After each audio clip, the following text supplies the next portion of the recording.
नमस्कार विद्यार्थियों, good morning, जय श्री राम। ऑनलाइन क्लासेस में आपका एक बार फिर से स्वागत है। मैं गंगाधर बाकर। आज हम पढ़ेंगे त्रिकोणमिति।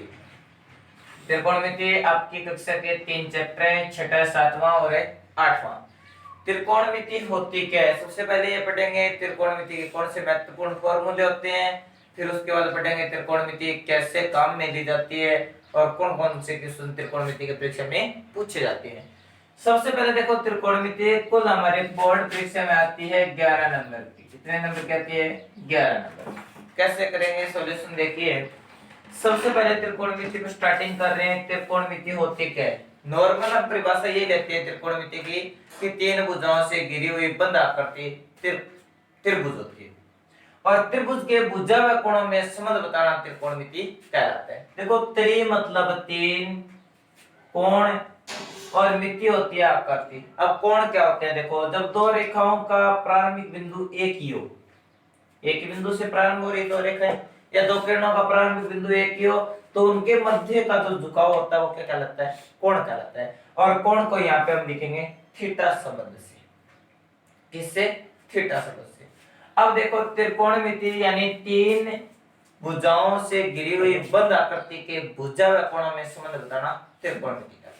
ये तो हम नॉर्मल काम में लेते हैं। होती क्या है वास्तविक परिभाषा? देखो, ट्रिग्नोमेट्रिक, इस नाम से हम इसका अर्थ निकालेंगे। त्रिकोणमिति को अंग्रेजी में ट्रिग्नोमेट्रिक कहते हैं और ट्रिग्नोमेट्रिक शब्द दो शब्दों से मिलकर के बना है, ट्राइग्नो या ट्रिग्नो प्लस मैट्रिक। जो दोनों शब्द हैं वो कौन सी भाषा के हैं? यूनानी भाषा के शब्द हैं। कौन सी भाषा के शब्द हैं? यूनानी भाषा। देखो, ट्रिग्नो का अर्थ होता है ए ट्राइंगल, ए ट्राइंगल, और मैट्रिक का अर्थ होता है to measure, MEASURE, major.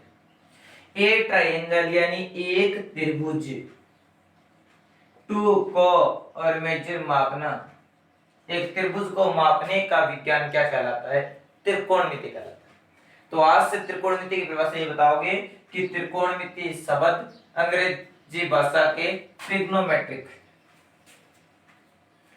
Trigonometric. देखो, त्रिकोणमिति को अंग्रेजी में ट्रिग्नोमेट्रिक कहते हैं, जो यूनानी भाषा के दो शब्दों से मिलकर के बना हुआ है, ट्रिग्नो प्लस मैट्रिक, जिसका अर्थ होता है a triangle plus to measure, यानी एक त्रिभुज को मापने का विज्ञान क्या कहलाता है? त्रिकोणमिति कहलाता है। ये तो थी परिभाषा, हो गई क्लियर। अब पढ़ेंगे त्रिकोणमितीय अनुपात। त्रिकोणमितीय अनुपात देखिए कितने होते हैं। त्रिकोणमितीय अनुपात होते हैं हमारे पास 6। कितने होते हैं? 6। अनुपात की बात करते हैं तो त्रिकोणमितीय अनुपात हमारे पास 6 होते हैं। कौन कौन से? सबसे पहले साइन थीटा। देखो, ये शब्द को बोलते हैं साइन और ये शब्द क्या है? थीटा। ये theta, sine theta. Cos theta, tan theta,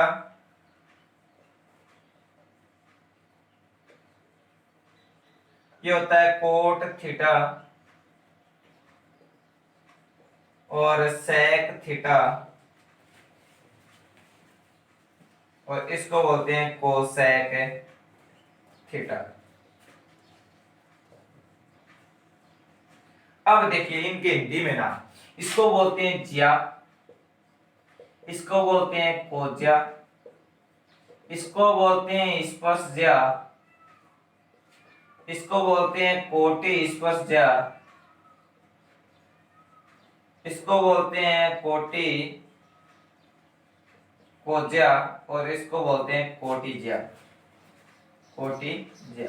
देखो, कोटि शब्द के स्थान पे आप व्युत्क्रम शब्द काम में ले सकते हैं। व्युत्क्रम का अर्थ होता है उल्टा, व्युत्क्रम स्पर्शज्या, व्युत्क्रम कोज्या और व्युत्क्रम ज्या भी बोल सकते हो। अब देखो इनके नाम, इसको मैंने साइन लिखा है, इसको कोस लिखा है। इनके फुल फॉर्म क्या होती है? टेन को बोलते हैं टेंजेंट, टेंजेंट। इसको बोलते हैं कोटिजेंट, कोटिजेंट। इसको बोलते हैं सीकेंट, सीकेंट, और इसको बोलते हैं कोसिकेंट। साइन, कोस, टेंजेंट, कोटिजेंट, सीकेंट, कोसिकेंट। हिंदी में पढ़ा हो तो ज्या, कोज्या, स्पर्शज्या, व्युत्क्रम स्पर्शज्या, व्युत्क्रम कोज्या और व्युत्क्रम में ज्या। नेक्स्ट टॉपिक हम पढ़ेंगे इनके विलोम त्रिकोणमितीय अनुपात कौन कौन से होते हैं। विलोम त्रिकोणमितीय अनुपात, सबसे पहले विलोम त्रिकोणमितीय अनुपात में साइन का उल्टा होता है कोसेक, 1/कोसेक थीटा। यानी देखो मैंने क्रम से लिखा था साइन कोस टेन कोस सेक और कोसेक, लास्ट कोसेक लिखा तो पहला और छठा देगा। कोस का होता है 1/सेक, टेन का होता है 1/कोट, या फिर इसको लिख सकते हो आप साइन थीटा बटे कोस थीटा। फिर होता है कोट थीटा, इसको लिख सकते हो आप 1/tan थीटा, या फिर आप इसको लिख सकते हो कोस थीटा बटे साइन थीटा। इसके बाद आता है सेक थीटा, इसको लिख सकते हो 1/कोस थीटा, और फिर आता है कोसेक थीटा, जिसको आप लिख सकते हो 1/साइन थीटा। ये तो थे इनके विलोम त्रिकोणमितीय अनुपात। नेक्स्ट इसके बाद फिर पढ़ेंगे हम भुजा व कोणों में संबंध। इससे पहले बात करते हैं पाइथागोरस प्रमेय की। पाइथागोरस प्रमेय, देखो इसका दूसरा नाम होता है बोधायन प्रमेय। आपने कई जगह इसको बोधायन नाम से भी पढ़ा है, बोधायन प्रमेय। बोधायन ने इनको एक आयत पे लागू किया था कि आयत की दो भुजाओं के वर्गों का योग उसके विकर्ण के वर्ग के बराबर होता है। फिर पाइथागोरस ने इसको उजागर किया बुकों में, इन्होंने कहा कि समकोण त्रिभुज पे लागू होती है, दो भुजाओं के वर्गों का योग तीसरी भुजा के वर्ग के बराबर होता है, यानी समकोण त्रिभुज पे लागू होती है।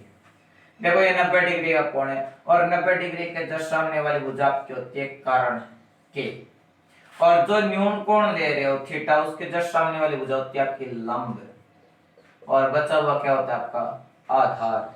इसी स्थिति में मैं दोबारा स्पष्ट कर रहा हूं, 90 डिग्री के सामने वाली भुजा कर्ण, ये न्यून कोण लिया थीटा, तो इसके सामने वाली भुजा ये क्या आपकी लंब, और ये क्या आपका आधार। यानी जब न्यून कोण बदल दिया जाता है, बदला है ना मैंने, जब न्यून कोण बदल दिया जाता है तो लंब व आधार परस्पर बदल जाते हैं, जबकि कर्ण वही रहता है। अब देखो पाइथागोरस प्रमेय, दो भुजाओं के वर्गों का योग तीसरी भुजा के वर्ग के बराबर होता है, यानी कर्ण स्क्वायर बराबर आधार स्क्वायर प्लस लंब स्क्वायर, ये आपको याद रखना है। इसके बाद नेक्स्ट इनके संबंध क्या होगा, संबंध की बात कर रहे थे हम तो देखो संबंध में सबसे पहले आता है साइन थीटा। साइन थीटा के लिए होता है लंब बटे कर्ण, कोस थीटा के लिए होता है आधार बटे कर्ण, टेन थीटा के लिए लंब बटे आधार, कोट थीटा के लिए आधार बटे लंब, सेक थीटा के लिए आपका हो जाएगा कर्ण बटे आधार, और कोसेक थीटा के लिए जाएगा आपका कर्ण बटे लंब। इसके बाद फिर नेक्स्ट आता है, इन तीनों को याद रखने के लिए आप फुल फॉर्म याद रखोगे लाल बटा कक्का, लाल बटा कक्का, यानी लंब बटा कर्ण आधार बटे कर्ण लंब बटे आधार, ये आपका साइन कोस और टेन, ये पहला साइन हो गया फिर कोस और फिर टेन।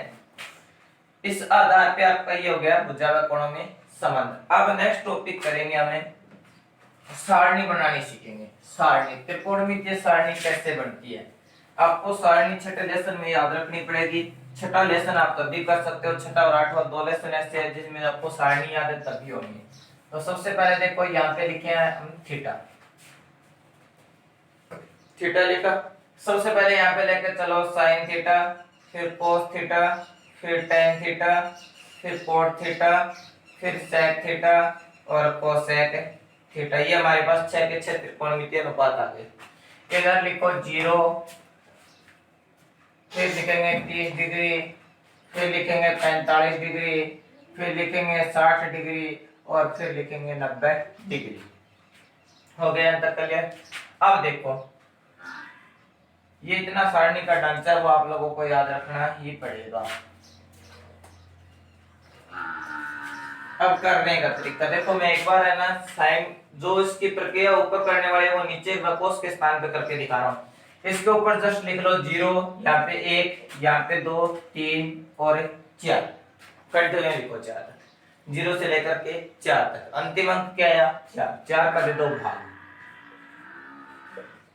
4 का प्रत्येक में भाग दे दो। अब देखो जो पार्ट कट रहा है उसको काट करके सोल्व कर लो। ये कट रहा है, कितना आएगा 1/2 आएगा, और ये कट करके कितना आएगा 1। अब इसका निकाल दो रूट, प्रत्येक पार्ट का क्या निकालो रूट।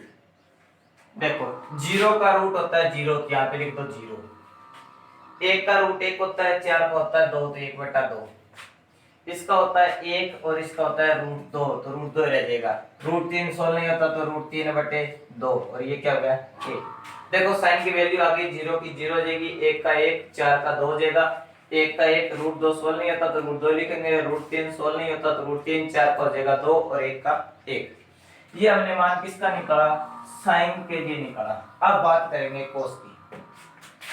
कोस के लिए मान कैसे लिखेंगे, जो साइन का मान आया है उससे 90 से वापस इधर लिखना स्टार्ट कर दो। तो पहले देखो 1, फिर √3/2, फिर 1/√2, फिर 1/2 और फिर 0। इस साइड से वापस लिख दो मान को। ये किसका मान आ गया, कोस का। अब बात आती है tan की। tan के लिए फॉर्मूला होता है sin/cos, sin थीटा/cos थीटा। साइन में कोस का भाग दे दो तो क्या आ जाएगा, tan आ जाएगा। 1 0 में 1 का भाग दो 0, 2 से 2 कट गया, क्या बचा 1/√3। √2 से √2 कटा, 1/1 बचता है, 1/1 को 1 ही लिख सकते हैं। 2 से 2 काट दो, √3/1 क्या होता है √3 होता है, और 1/0 हमेशा क्या होता है आपका अनंत होता है। इसके बाद देखो कोट।